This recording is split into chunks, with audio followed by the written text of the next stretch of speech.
So welcome everybody to I think the final one that we have planned here, the Community Benefits and Other Enforceable Agreements Working Group meeting, as I'm developing a first full draft of the roadmap and trying to put together some recommendation language that could be included in that draft. So as we talked about a moment ago, there was a draft from our meeting last week that I sent out to the work group members for any comments that you have. And the intent today is to dig into the document, make edits as necessary. If there are any big conceptual conversations to be had, let's do that too. But my hope is that I can come out of today with you all where we feel comfortable with language being put in a draft that then would be subject to further revision as we've still got some months to go before we put it out for public review. We just want to get it as far as we can at this point. So anybody else have any opening thoughts about where we are or what we want to see?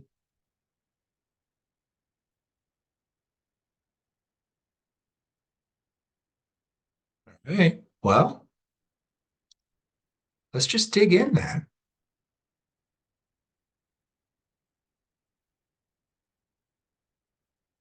Ramfis, it sounds like you've had a chance to read this over. Scott, you were here last week, so I assume you're familiar with it as well. Um, Brody, I hope you've had a chance to catch up and follow along.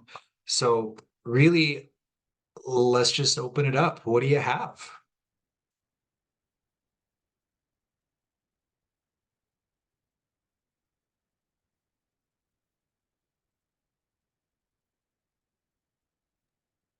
Yeah, I guess I could start. And thanks, Jeff, for putting this pen to paper. I know it's not easy, and I think you're going to expect a lot of feedback from us on this anyway. And imagine even as we wrap this up here in your timeline, I'm sure you'll get more and more feedbacks as things become and feel more real for folks. So.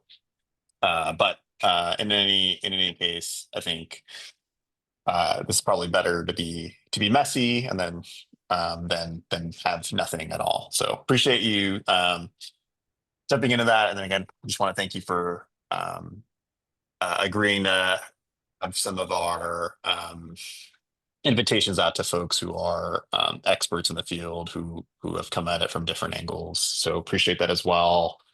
Not sure if you had a chance to chat with Rick. I know Rick still had someone in mind for providing a potential presentation. So not sure if you ever followed up on that, but I'll let Rick follow up on that aspect. And it was just more getting a more of a tribal energy perspective in this area.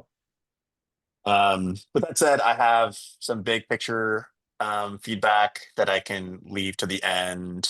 But in terms of just like some edits on this, front page, I see pulling up out of my document, um, on this first paragraph, second sentence, you talk about the importance of recognizing community benefit agreements. Um, and this issue around compensation or investment, I kind of wanted to suggest rather than framing, we're just dealing with challenges around the framing of community benefit agreements as being a financial tool. Um, if there was a potential to reframe, it's community benefits without the agreements as being I how could I phrase this better? Like if I were to rephrase it, um, rephrase and reframe, it would be, community benefits focused. It is important to recognize the community benefits focused solely on financial compensation or investments are just one tool to for addressing and securing community interests. Um, and then reframing that utilizing a comprehensive CBA or other legally enforceable agreements, and then using your list here can potentially ensure community harmony. I can yeah, I could share the red lines that I've shared with Scott, but I could sort of explain my rationale here on just the reframing and rephrasing. Um, I think we're definitely going to have a group of folks here who I think rightly so have a strong concern about community benefits just being financial incentives or buyouts. I think that's a fair concern.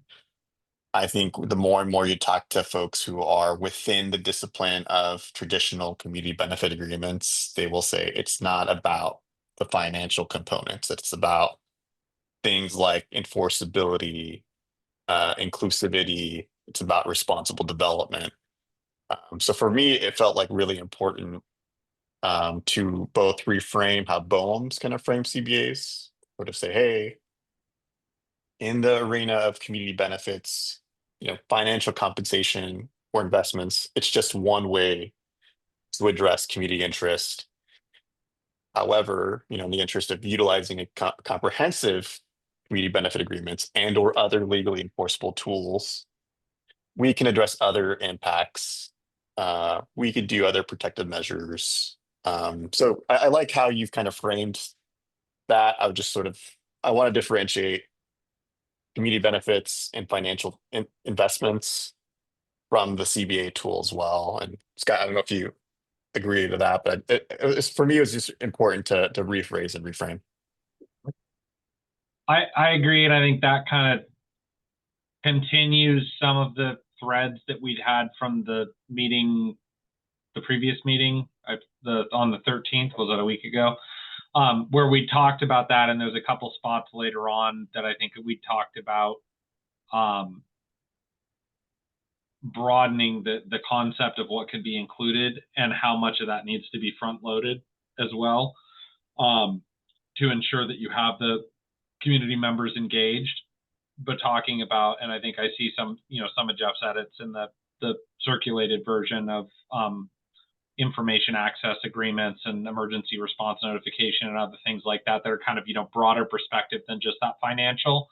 And I know that we talked about, and I had also had a few edits that aren't done yet for the introduction, but like moving some of those things also to the introduction to kind of flag in this more comprehensive, kind of broad-minded perspective of what enforceable agreements are, aside from just what's been siloed as kind of community benefits, and talking about not just financial compensation for damage that occurs after the fact, but having mitigation, having adaptive management, having prevention, having all of that kind of on the front end as well.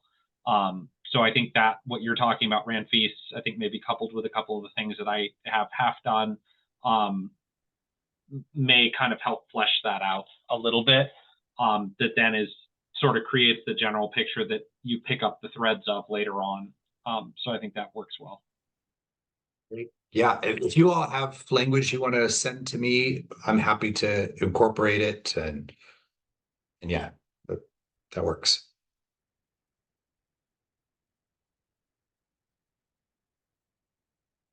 Okay, where should we go next?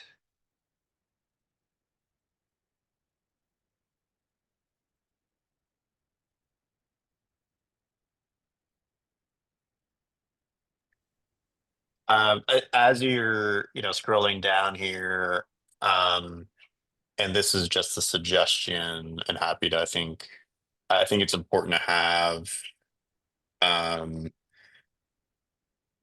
uh, a glossary of terms, because I think once you start saying community benefits and community benefit agreements, it can be both confusing, and there's a potential pitfall of conflating things. So an example here is BOEM's community benefit agreement. I think we can all agree that is very limited, very specific to compensation.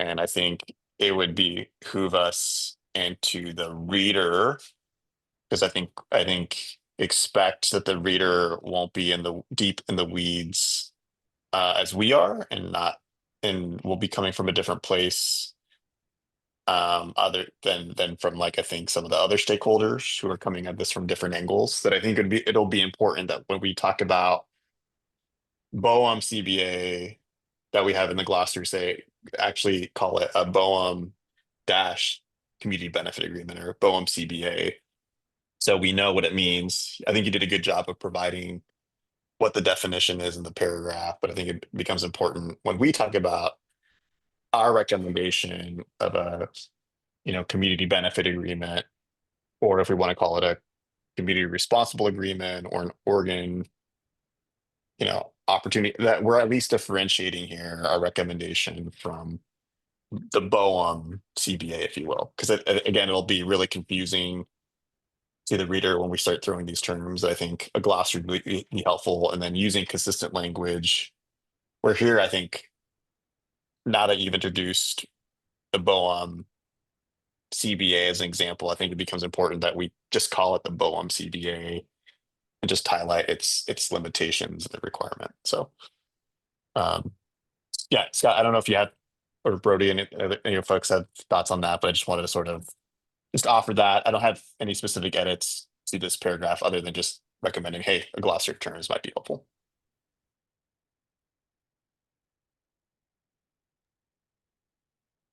I agree, and I think even if we frame it sort of like for the purposes of this document, when we talk about these things, this is what we mean.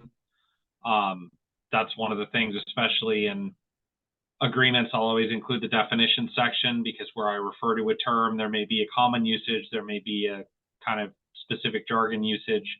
I want to make sure that I'm defining sort of what do I mean for the next few paragraphs. In advice of Bobby, I've been saying community benefits or other enforceable agreements, and it's just a mouthful. And then I was exploring, well, what about a community enforceable agreement? And Bobby was like, maybe just call it a community agreement, and then we'll make a wrapper term that includes, it's both monetary and non-monetary in nature, that it can combine the interests of multiple communities, and that it has enforceable mechanisms. And those are maybe like the key pieces of it, if we were to define it. Does that work to then differentiate it from the BOEM CBA, or maybe the traditional definition of a CBA? Would there be another glossary term that would be important to include besides those three?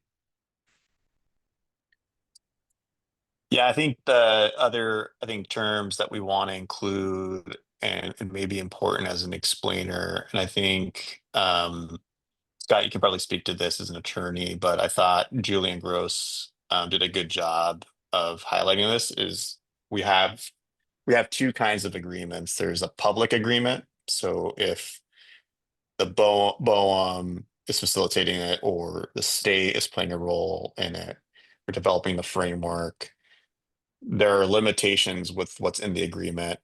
The state could be a signatory to the agreement. We can figure out what the mechanism looks like, but there's some limitations in what a public CBA could look like, where the state is potentially, or state or other public or government entities are party to.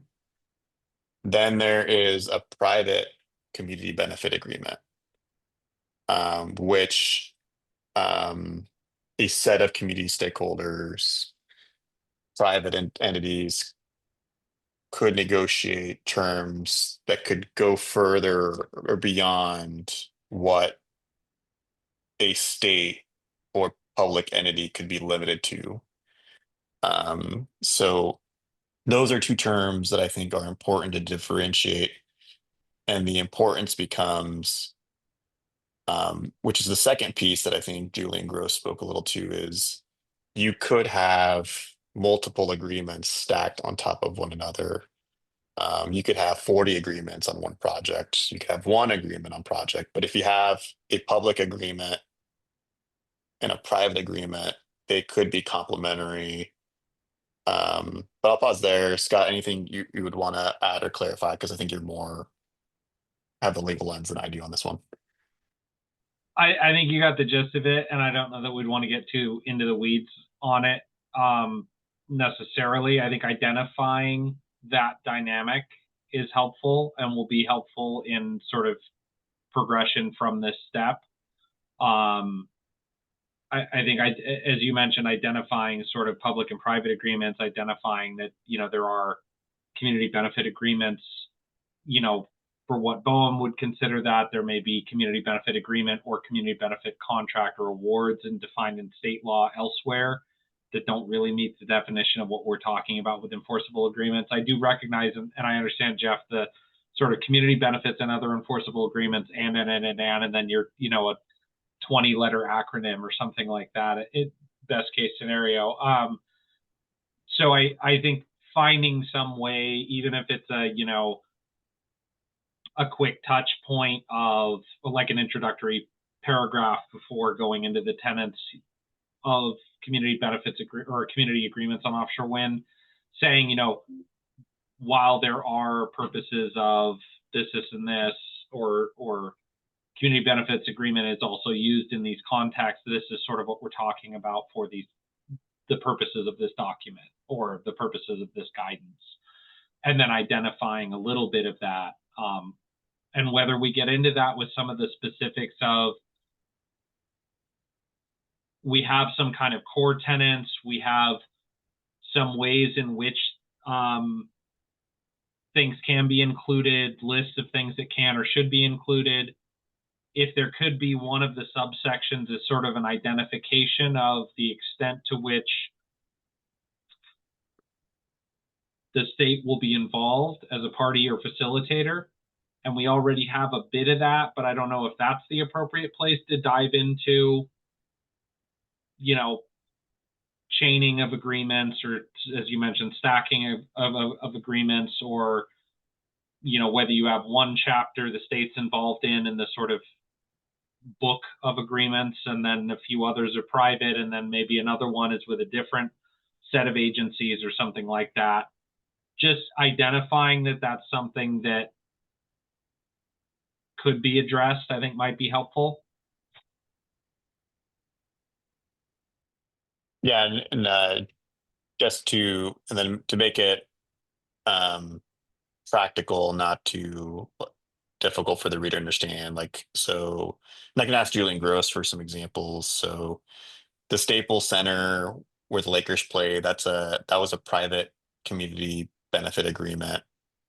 And then there was a San Francisco, I think it was actually an Oakland Naval Base development project that was both a public and a private community benefit agreement. And they kind of and then we could probably explain the different layers of enforcement. So in this Staples Center example, if something went wrong in the project, it's between the parties through some kind of arbitration process. If something were to go wrong where the developer did not abide to the rules for the naval project in Oakland, because there is a public CBA, the county or the city had a role to play in the enforcement and correction measures. And then last resort, the private component both referenced that, or it could have gone arbitration through the private parties. But anyway, I don't want to go too deep in the weeds, but I can ask Yeah, for no, examples if that's helpful. I think that there could be a place in the roadmap for a call out box that describes some real world examples of these different structures, like you just described. I'd hope for like at most 3 paragraphs that we could do, or maybe like a couple of call outs that are smaller, just to kind of pepper in examples, either way. But that could be helpful context for this. Yeah, I think that kind of the questions you can ask the broader group is, of those examples, what would it look like?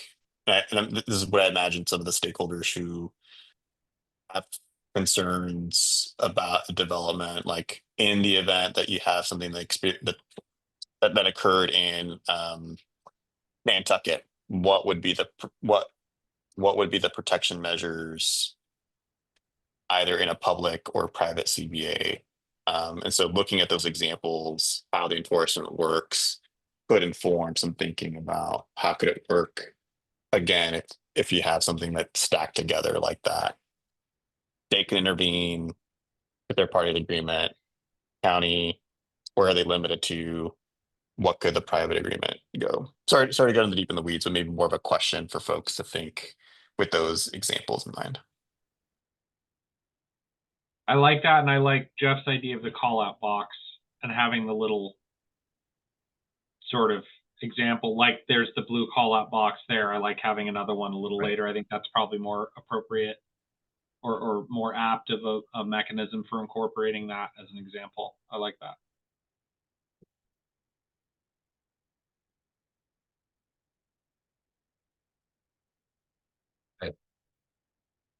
And welcome, Ashley and Joshua. We're just rolling through the recommendation document that I sent out to the group last week after our last working group meeting. And it's just kind of popcorn of feedback. So if you want to jump in, if you've got areas that you want to focus on, or if after reading it, you have some edits you'd like to suggest, please don't be shy. Great. Thank you. Good to be here.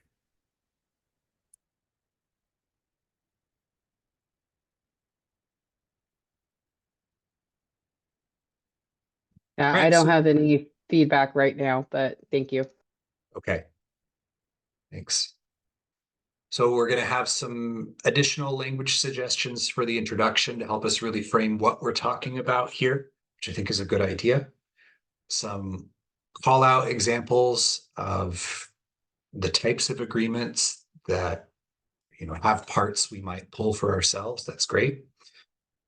So that's for the introduction piece. I have these tenets here that were pulled from our discussions over the months that hopefully have a good place here to help guide, you know, what may come after.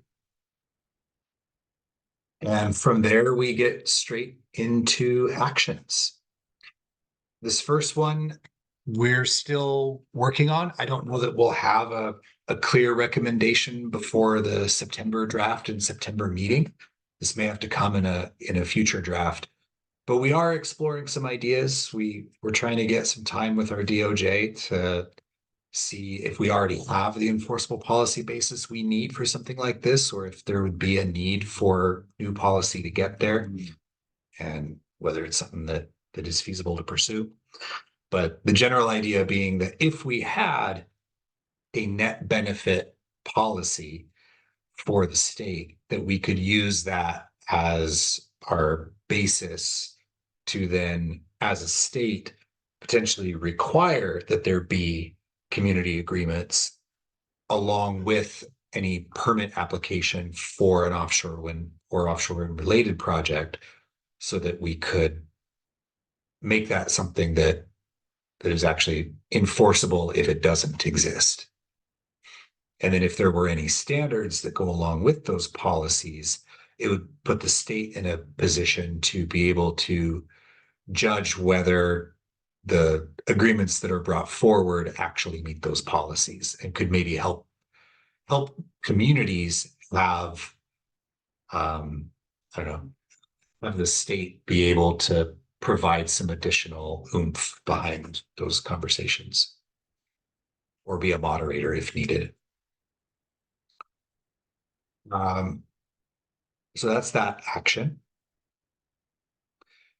The next action, kind of related to that, is that specifically recommending that the state should seek evidence of consistency with its policies through the use of enforceable agreements.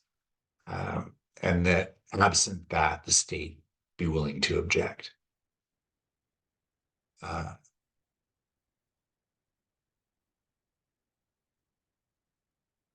The next one relates to the state support and guidance for convening. And this really gets to that question of what is the appropriate state role?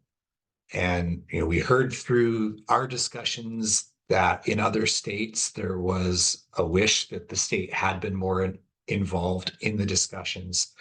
We also heard that third parties can be effective conveners, or advocates or capacity builders for the conversations as well.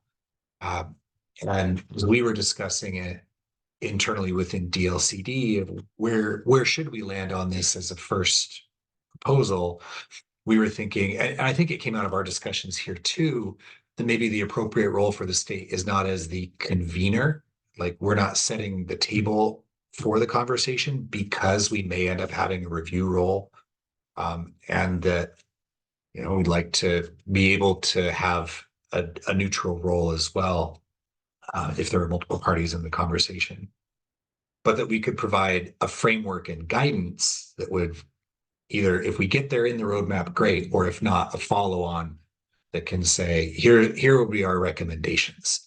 And then we could provide support through capacity grants or direct technical assistance to participate as like technical expertise or bringing information into a conversation.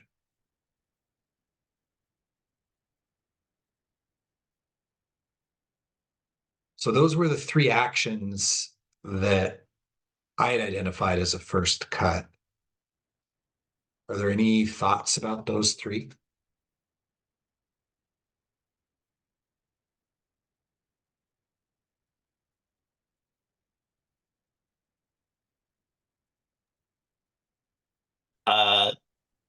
This is Rampy's. And I'm happy to make time if Ashley and Joshua have thoughts because I've already spoken much here. I did have thoughts of potentially a fourth one, or maybe it could merge into one of these existing ones. So I think in one of our retreats, both Nate Stokes and I have mentioned of a process at a Prosper Portland for which is the economic development agency for Broadway corridor, which I just put a link to in the chat. That's a development project where essentially the federal government essentially was giving up their switching land with the city for their post office site. They wanted to move a little closer to the airport. And so in that development process, Prosper Portland, as the landowner, wanted to approach the project differently than they have done for past urban development. So in that process, because they were the landowner and there was adjacent private land, they agreed that they would both create a steering committee and develop a community benefits framework, and then create an RFP process that would attract developers to submit an RFP with both, I think, a requirement and an evaluation criteria for both community benefits and community benefit agreements. So I share that as a framework, potentially worth replicating. Obviously, in this scenario, the state is not going to be the landowner, but we have talked about other important market signals that could be an area of leverage for the state to potentially utilize. So I think you've already highlighted potential existing siting and permitting processes. The other thing would be probably creating new policy. So California had passed their own clean energy procurement legislation or an off-taker policy. That could be a mechanism or an expedited permitting process where you could sort of create the same structure where the state could have an RFP process reviewed by a steering committee that includes intergovernmental agencies, including tribal nations, could include diverse community stakeholders, to create what a development framework could look like. That could include a development of an RFP, an evaluation criteria, and a selection process for, again, what would be potentially for off-taking or expediting for this specific use. So that's, I think, a potential example that could highlight merging two different kinds of case studies. I think for the California clean energy procurement, which I'll include here, for their process, it was not just solely about offshore wind, it included geothermal, but it included a process considering, in the course of reviewing potential energy sources to offtake, that they would review other forms of community benefits related to the project. So I will draft something. Yeah, again, I think I've highlighted in the past. I would love, obviously, I think Scott's feedback on this, as well as Ashley and Brody and Joshua in the call. But that I'd at least highlight that could be a fourth option, but that would obviously require creating new policy.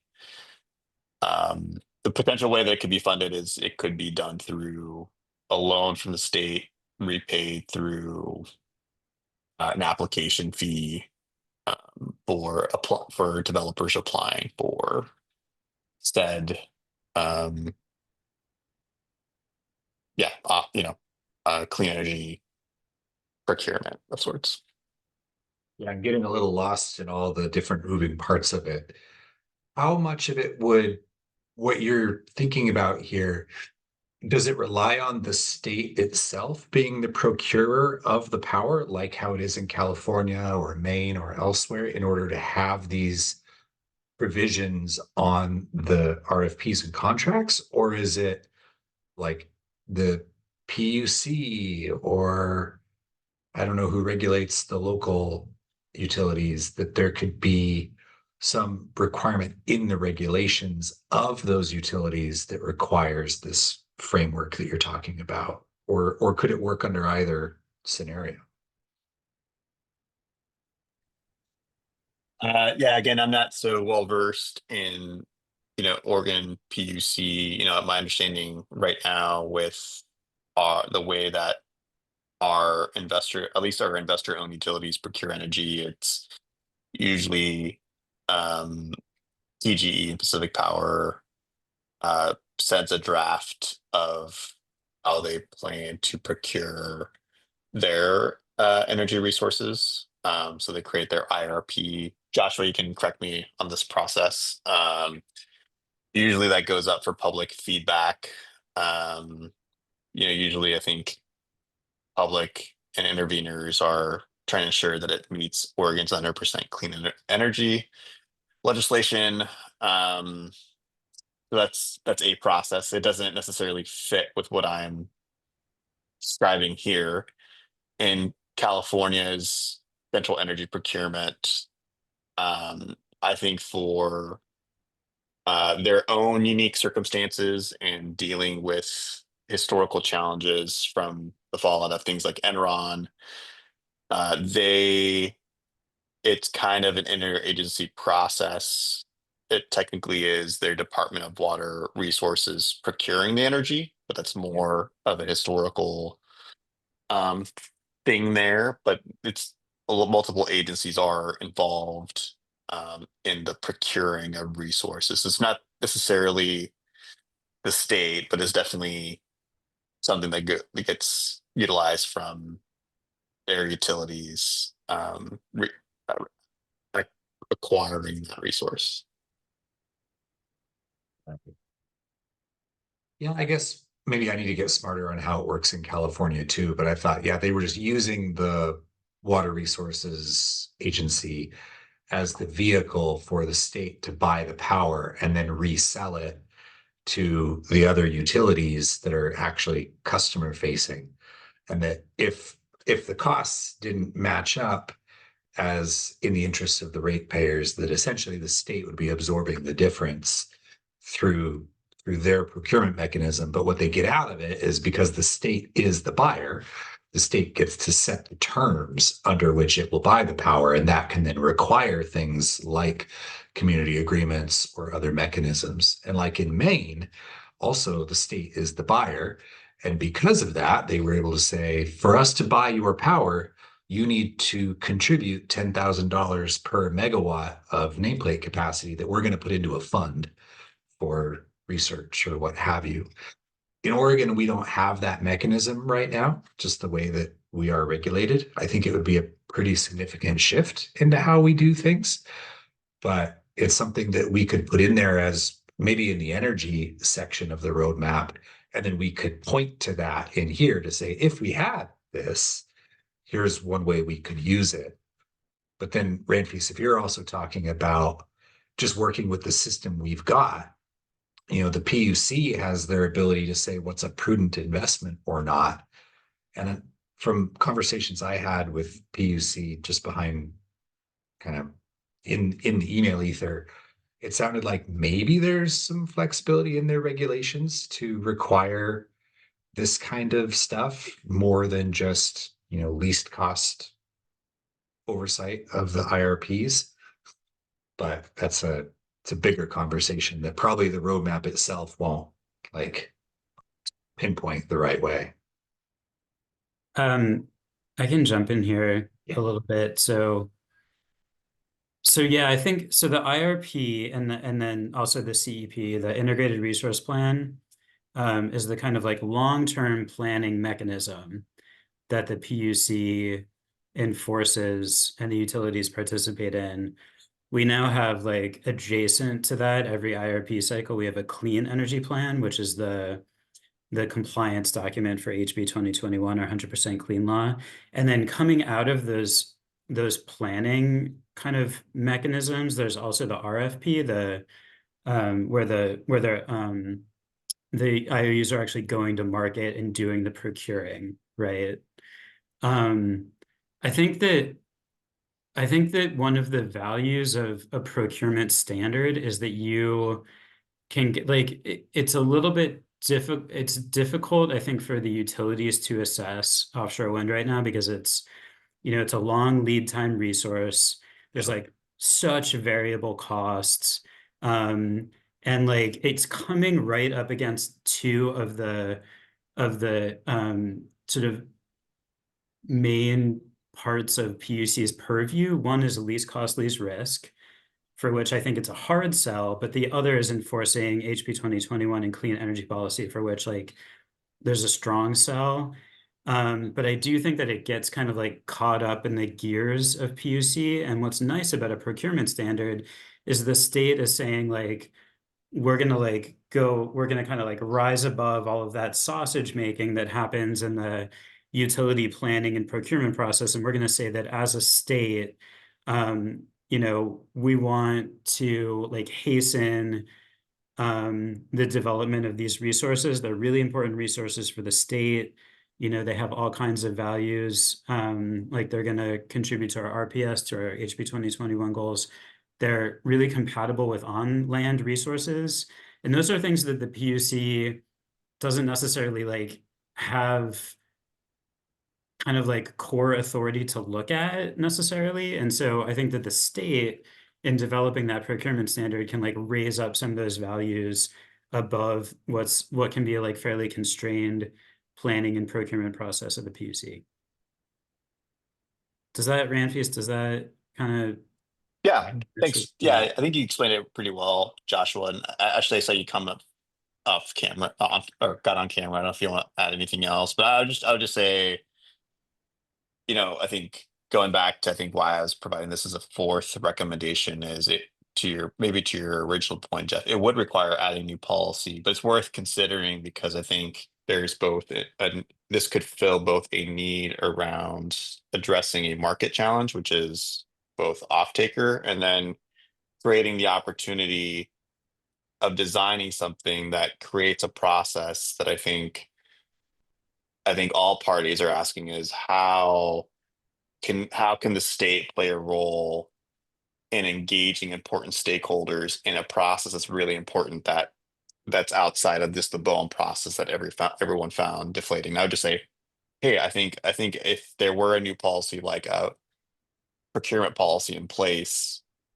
that the state could design to bring, potentially we could also design it in a way that includes all these parties to be part of the process and control things that we might not be able to control the quality of engagement on the BOEM side.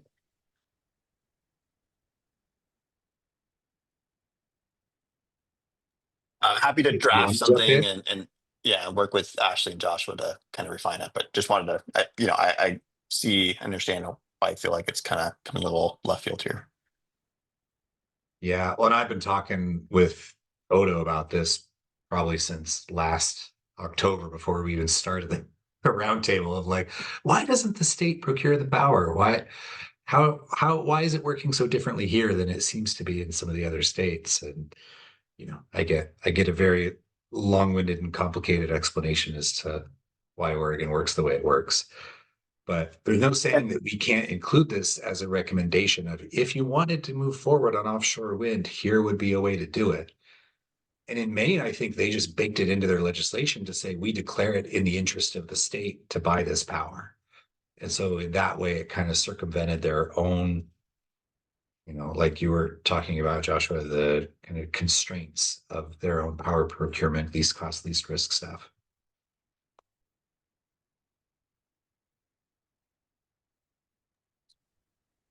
Yeah, and I think there's a way to draft something that kind of threads the needle between how Maine approached it and California approached it, because California also had to pass legislation to do their central energy procurement. And so I think there are pluses and minuses to say outright in legislation, we're going to acquire, 10, 5 gigawatts of clean energy. It's a different say if they say, hey, we will have a central energy procurement process that will involve these stakeholders.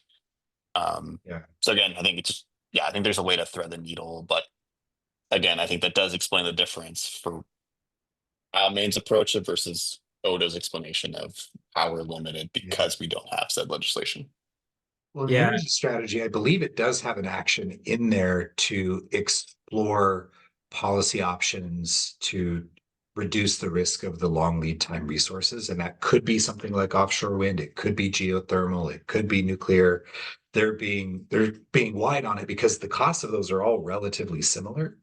And the model could have tipped one way or another on a very small difference. But that if something like this could benefit multiple types of clean energy, that might be something that could be recommended from the roadmap into one of the actions that we're going to see come out of the energy strategy, potentially be a synergy there. I think that's right, Jeff. There was in the draft energy strategy, there is that action to study how do what support is needed for those long lead time resources like offshore wind and geothermal. I think from what I understand, we would need, as Ranfus was saying, we would need enabling legislation for a procurement standard. And it's not the job of the roadmap to get into politics, but there will be both a political and a fiscal hurdle right now in Oregon to do that. So I think it would be pretty challenging. We have a short session coming up next year. It's, there are time constraints on a short session as well. So, yeah. Well, the roadmap isn't going to be hitting the streets until next summer, so it'll be before the next long session. So, or whatever that's worth.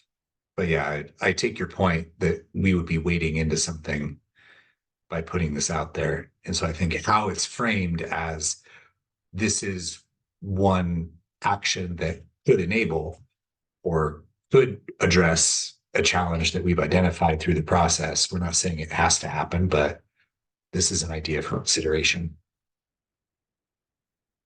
And what may. Yeah, and then I've had a call with Christy next week, so their their ledge affairs person. So happy to find a way to thread the needle both with their recommendations, which is currently up for comments right now, and how it threads the needle with what we're trying to recommend as potential options for option one.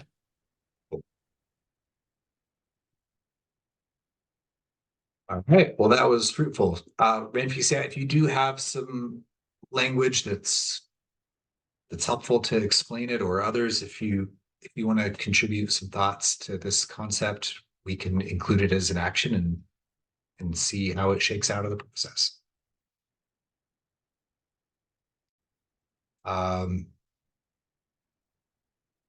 The next part of this recommendation language, I'm still trying to figure out the exact right structure within the roadmap document itself, how to give each one of these ideas a home, but wanting to acknowledge the resource needs that come with the actions that we're talking about. That if we're talking about providing community capacity early, that has to come from somewhere. And then if that's going to be on an ongoing basis as well. Some thoughts that I put in there would be, and maybe we could make this an action too, of like address the resource needs of, fulfill the resource needs.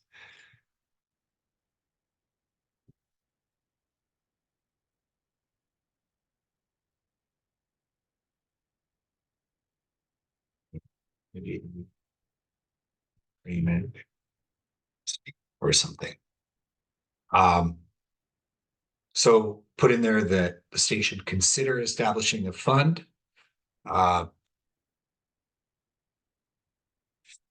for pre-development grants, support for trusted intermediaries, or support for technical legal assistance to communities.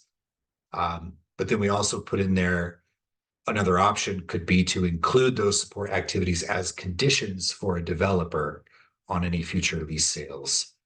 But I'm not sure if we'd be able to require that per se.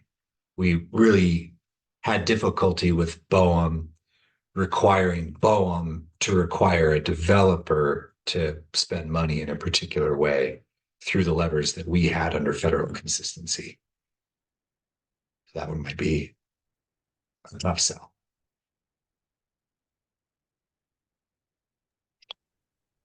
Yeah, on this one, I think I don't think there was ever, so my understanding, and Ashley, Josh, you can check me on this. My understanding with BOEM's traditional approach, or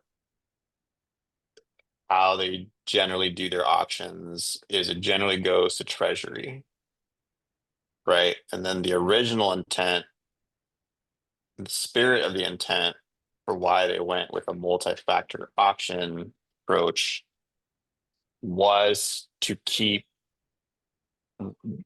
find a way to keep a certain delta locally rather than going to Treasury.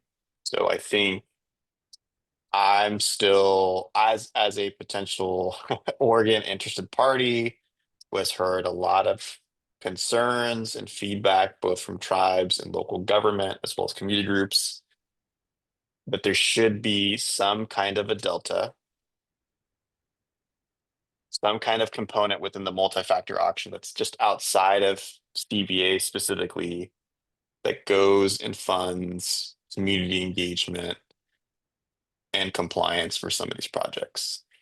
That's just me, but I think I recognize the state was caught flat-footed about lease auction, and I think with better preparation and time, the state could have done a better job of advocating what the bid credits could have looked like, both for raising revenue for states and local government to deal with offshore wind development, but also advocate for community groups and tribal groups about how they can engage as well. I know, Ashley, you were part of a comprehensive letter around pushing for like definitions of community benefits and community engagement. I don't know if you have more refined thoughts than I do, but I just think I think there's still an area there to be explored on the multi-factor option system that could have addressed some of the resource needs. Yeah, I appreciate you saying the word refined because I just came from a very high energy community event and my brain kind of feels like pudding right now. So I'm gonna try to be refined right now. But I think what you bring up, Rampies, just brings up and I don't have it right in front of me at this moment, but there were a number of things that we were.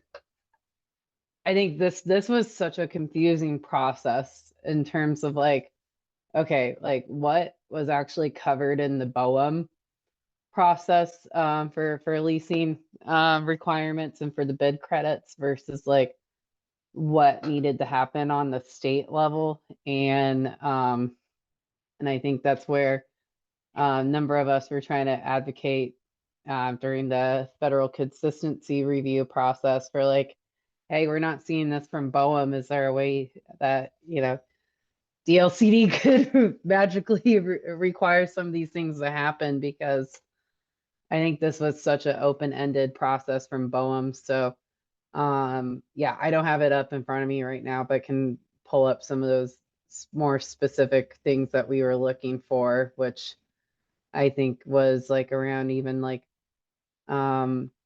even just to have clarity in the process on how to like make sure that the money was staying locally, like Ramfis brought up, like, you know, not just sending it to the federal treasury. How can we make sure that, you know, if it's for community engagement or if it is for, you know, some of the some really big concerns that we heard locally was workforce housing specifically, because like in Curry County there's like nowhere to house people, so in general. So, you know, just even having some like specified funding for making sure like those needs could be covered. But and I think that's something that's still a little bit unclear of like what are those different factors that could get covered through you know, bid credits there, or if it needs to happen more through like through those like legislative measures that were brought up there. So Yeah, well, and actually, one of the ideas behind having a community net benefit policy at the state level is that that could bring federal consistency in as a player for the specific community agreements themselves. What we're talking about here is more related to the support to bring communities together, recognizing that that takes resources too. And is there a way that, as part of the auction framework, as Ramfis was saying, could the state negotiate with BOEM to break off a little bit just for the community support piece, separate from the bid credits, or as an additional like factor in the bid credits, as one way, or as another way? Do we have a mechanism through federal consistency to require that community support funding to be provided between the leasing time and the permitting time to help communities get together and have those conversations? And Scott, I see your hand. Yeah, I agree. And I think Ashley brings up a good point. I know when we talk about not just the, you know, more rural areas, but we also talk about kind of transmission work and other things. I know in the pipeline context, they'll talk about, you know, like roving man camps and things like that. When we talk about infrastructure and development, it's not just housing. Housing's critical, especially in a lot of these areas for folks, but it's also the support services. You know, if folks are coming in, if they're single parents, if they're bringing family with them, do schools have capacity? Do healthcare facilities have capacity? Is there a way that that capacity can be built out? And again, whether that's sort of identified and pre-funded by part of this, whether it's a bid credit, whether it's like an application fee, whether it's something else if there's a way for kind of accounting for that somehow, or encouraging or facilitating that work on the front end, and having like the community members kind of identify where there will be stressors on the systems in place, whether it's, you know, housing or water infrastructure or whatever it ends up being, but the way in which, you know, our developers already seeking to address that. How do you pull, is it, you know, county, is it water districts, is it, you know, who else needs to be pulled in? Are there healthcare affiliates in the area that need to be kind of tapped so that they're aware of this as an, you know, incoming need? And I know that there's been some of that work in a kind of proactive way in places like Hillsborough with Intel and housing for the ramp ups in terms of workforce. I know that that's also been something predominantly coordinated with, you know, RV parks and temporary housing in Eastern Oregon for wind energy and solar development. But I think, again, kind of learning best practices from those, a lot of that's been sort of unofficial. But if there's any way that that can kind of be addressed more formally, I think that would be really helpful. And again, to that, speaking to that kind of like net community benefit, making sure that there's that infrastructure is improved in a lasting way as well. Yeah, thank you for that reminder. I think it maybe exists somewhere else in the roadmap, but just in case it doesn't, I'm adding another action to, because we had talked about that at past roadmap meetings, that there's an information need early in the process to do some community need assessment for those support needs, that then that could be something for people to bring to the table. Cool. Yeah, I'll flesh that out. Yeah, Okay. I guess, Jeff, seems like the question we're tackling here is both the costs involved. So I think we should be explicit, like we should talk about what are the resource needs for sure, and be explicit. Like I think I think we've seen the importance of facilitation and community engagement. Those are important tangibles. Adding capacity in key important agencies who are already stretched thin. Like I think I think it is important to call that out. Like, you know, we can't just try to do a development like offshore wind without having more hands. Like it's just not, it will not meet the moment.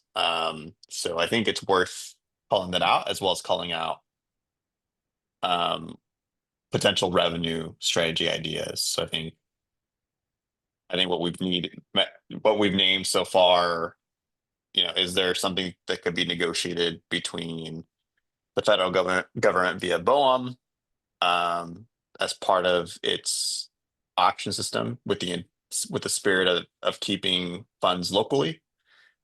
Is there is there could there be like things like license fees, additional permitting fees, franchise fees, permitting fees, bonds that could be required by the developer that could raise revenue? You know, that's worth raising. I would flag. Um, there's the payment in lieu of taxes pilot. So I don't really know how fully that would work for a project like offshore wind. But that in theory is another mechanism the state or a county or municipality could raise revenue on the front end. That's probably worth exploring. But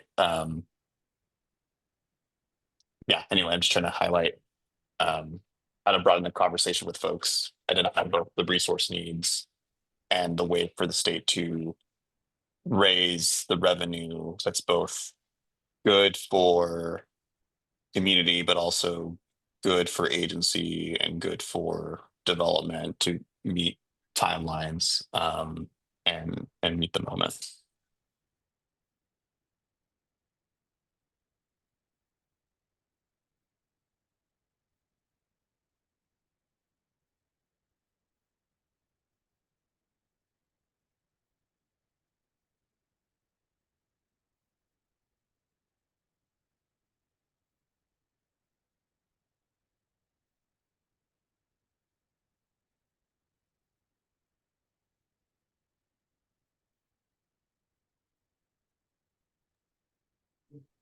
Yeah, I appreciate those comments there. And I'm even trying to think about if there's thinking about I want to say it's like the Department of Ag. I feel like I've learned about an example of like even like state agencies helping to give out like grants or some sort of like assistance to like get the like a little bit of a subseed money to like get the ball rolling on like on this capacity portion. And so I don't know if that's like, you know, thinking about like some of the different financial options that could be out there. It's like, you know, are there opportunities to seek like, you know, if it's like general grant funding or just even just laying out some of those different pathways. And again, my brain's not feeling as refined at the moment, but just thinking if it's helpful for the purpose of the roadmap to not necessarily lay out the direct pathway, but to share possible pathways that could be helpful for guiding this process. So I don't know. That's what's bubbling to the surface right now for me.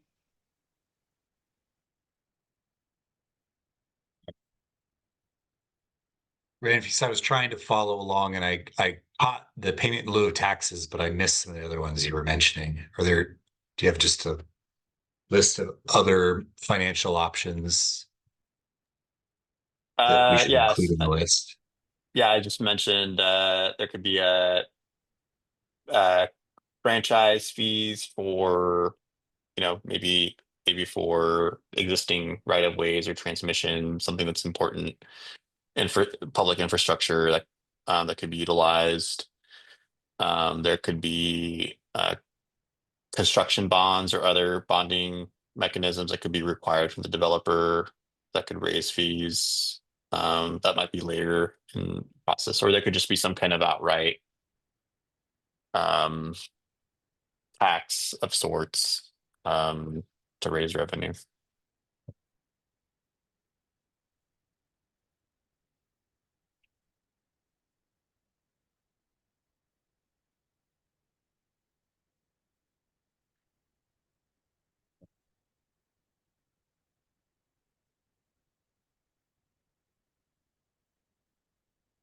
Great, this is good. We expanded our thoughts on actions here. This is great.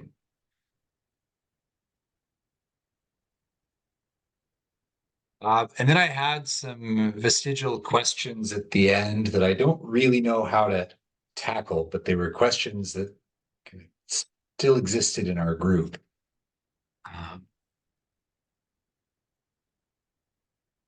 They're kind of conceptual and I guess the second one, the way I addressed it was in how I crafted the first proposal at the state role. So maybe that one can go. But there's still this question that, what should the approach be if there is a community that is just not interested in participating in a community agreement?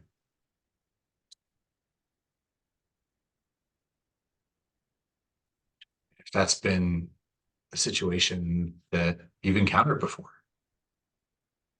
No, within the context of a project, single project labor agreement, there's kind of communities within labor. So unions or organizations within labor that don't sign on or don't want to participate in an individual project or an individual basis.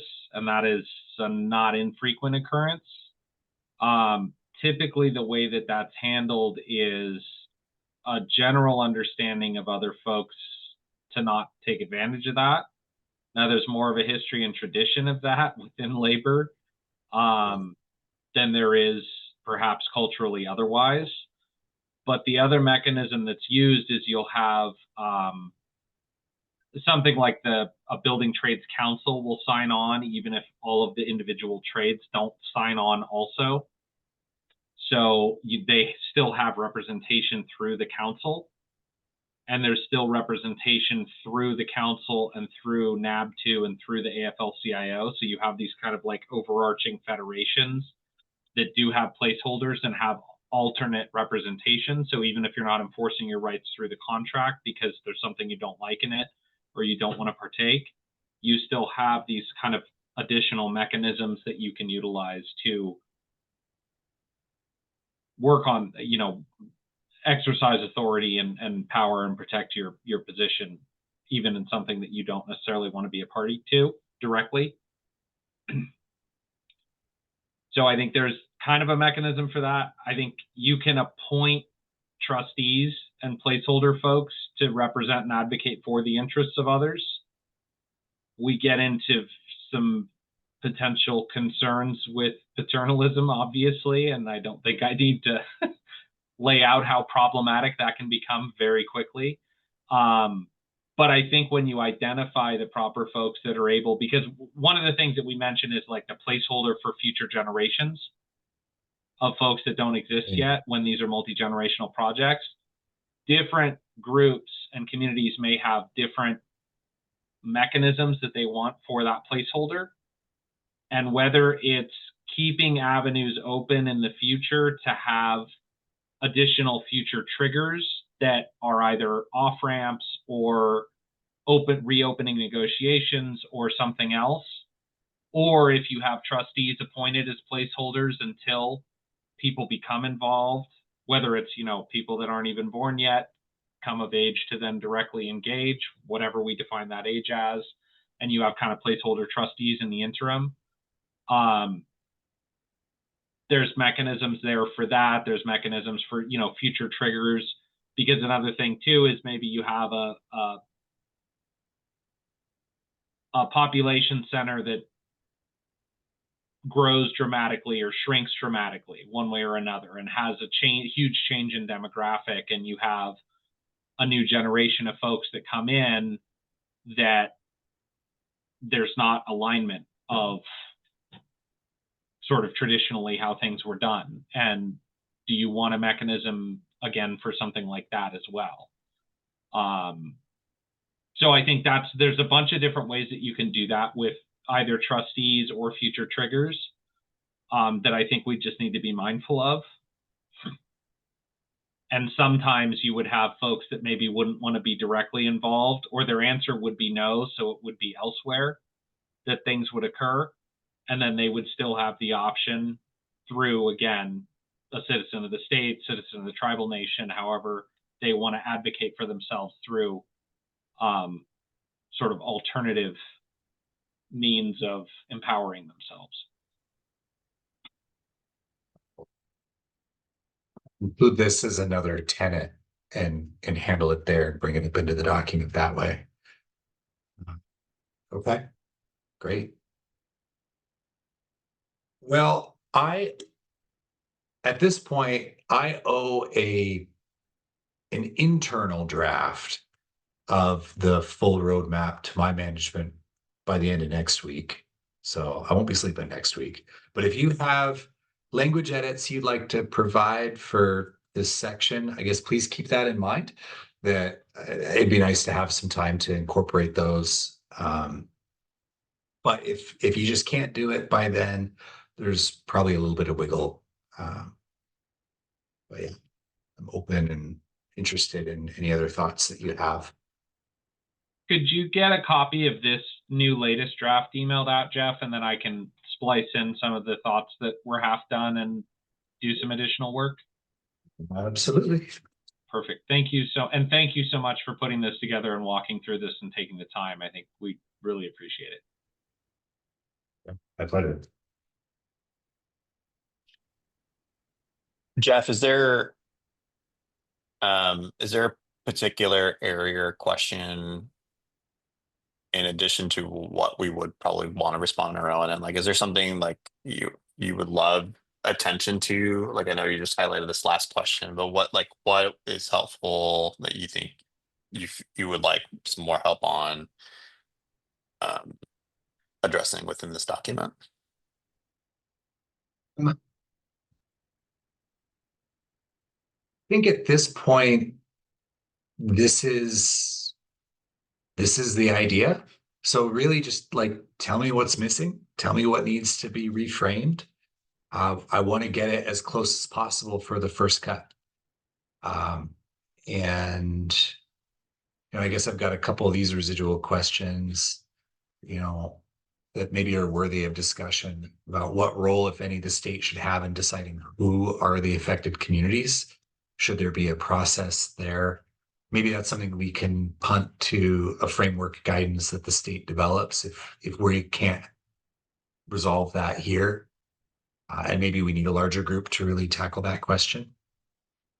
And then that second question is more about if there are disagreements within a community about competing visions and needs and what they want to bring to the table, should the state play any role in helping a community work through those differences? So if we don't have answers to those now, if they're just going to be left as, yes, these are difficult challenges, I can include that in like something for the guidance framework to address. But I'm also open to, if you have thoughts that you want to offer, we have from now until January, February, maybe we can leave these as questions that get worked out between now and then too. Yeah, that's helpful. And I mean, I think that I feel like these two questions feel like uh, just broadly for the entire document. It kind of feels inescapable. I'll do my check-ins with other folks and how they feel about that. But I just feel like the trajectory in the conversations with multiple stakeholders. And I don't know if you're getting this impression, Jeff, is I feel like folks want and expect the state to play an important role to both set the table and bring parties who feel like they've been excluded through the BOEM process to say, hey, here, whether we're inventing a mechanism, here's the table, here's how the state can be empowered. Even if we're creating a new mechanism for the state to be empowered in this way, and we know we'll be empowered this way because developers believe this is the important role that states can play. And even if the outcome is a no, at least state what is and was in the driver's seat. Any opportunity, any feeling where the the state is not in the driver's seat, and other entities like tribes and local government feel like we're not in control of the process. I think there's a general frustration in of itself. I think in terms of the previous question you had around like before this discussion that Jeff or that Scott was responding to here around like what occurs, when Yeah. people oppose a project. It's going to happen. Like there is no perfect project. It's just a matter of fact that we've been through this process talking about offshore wind, but name any project, there's going to be people who oppose it. I think the best that you can do and the best that we can control is how do we do a process that's inclusive. And I think here so far I've heard a group that says like we want to move to the most maximum definition of inclusiveness. And what does engagement look like? It's not the engagement that we've been a part of in past processes is not working. We want to raise the definition of engagement. And here are things, here's where public input hasn't worked. Here's where dialogue has been important. And I think we have experienced that through Oregon Consensus.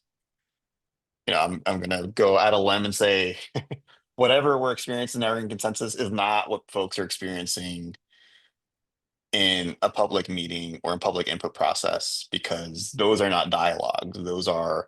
That's people talking to a black box and hoping something gets spit out at the end. Here we're having dialogues. The general public doesn't have that same relationship that we have with you, Jeff, or that we have, with your other colleagues. That is so unique and different. maybe some other folks are experiencing that in, other entities that you all convene folks in, but it's very different than a rulemaking process, very different from, I think, public process. And I think we're just channeling that energy right now in offshore wind, but I don't think it's too dissimilar for solar, not too dissimilar for onshore wind or transmission. Like these are just the system's just breaking, and we're just talking about it within the context of offshore wind.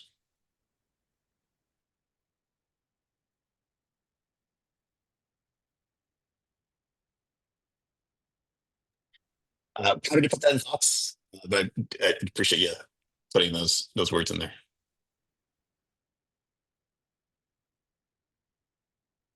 Yeah, no, I really appreciated that point. And I guess filtered through my own lens, this by recognizing you give power, and that if the state can recognize the different communities, we can then elevate them and make sure that they have a seat at the table, and that we don't necessarily have to be the ones facilitating the conversation in order to save seats for people, if you will.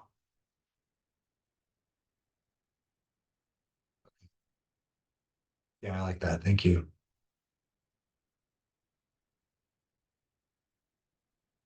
Are there any other thoughts to consider?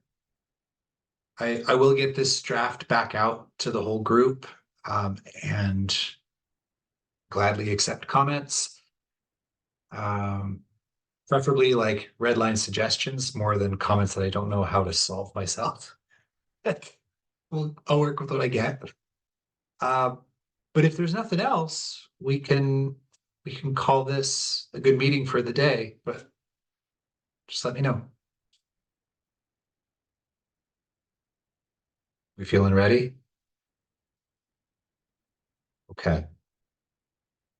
Well, thank you all for the time, for the good ideas, and stay tuned.